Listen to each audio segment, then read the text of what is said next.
Hi అండి. ఎలా ఉన్నారు? బాగున్నారా? నేనైతే చాలా బాగున్నానండి. ఈరోజు టాపిక్ ఏంటంటే, అంటే నేను వీడియోస్ పెట్టగా ఒక 1 మంత్ అయిపోయింది. తర్వాత చెప్తానా ఏం జరిగిందనేది. యూట్యూబ్‌లో పచ్చళ్ళు, పుళ్ళు అమ్ముకునే వాళ్ళు కూడా వెయిట్ లాస్ చేస్తాము, వెయిట్ తగ్గిచ్చేసే మందులిచ్చేస్తాము, ప్రోటీన్ పౌడర్‌లు నెక్స్ట్ వెయిట్ లాస్ టీ పౌడర్‌లు అని చెప్తే ఎలా నమ్మేస్తారండి మీరు? ఆ! ప్రతిదానికి ఒక పద్ధతి ఉంది. ఇంక డాక్టర్లెందుకు? న్యూట్రిషన్స్ ఎందుకు?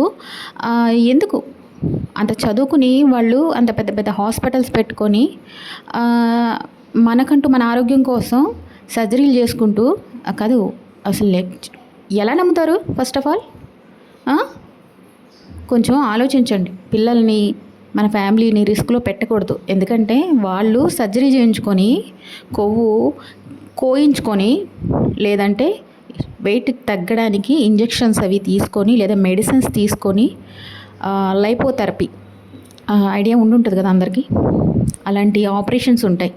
డాక్టర్లకే పెద్ద సవాల్ అనమాట వెయిట్ తగ్గించడం. ఒక్కసారి మనం ఫుడ్ బాగానే తినేస్తాం, కానీ ఆ కొవ్వు పెరిగిపోయింది, కరగడం అంత ఈజీ కాదు. వాళ్ళు ప్రోటీన్ పౌడర్లు, టీ పౌడర్స్ మీకు ఇచ్చేస్తుంటే మీరు ఎలా కొనేసుకుని తినేసి తాగేస్తారు? కొంచెం ఆలోచించండి.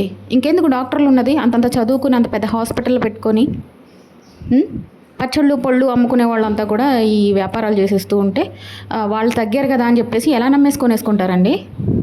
బై ఛాన్స్ చిన్నపిల్లలకి కానీ పెద్ద కొంచెం ఏజ్ బార్ అయిన వాళ్ళకి కానీ ఇటువంటి మెడిసిన్ ఇవ్వకండి.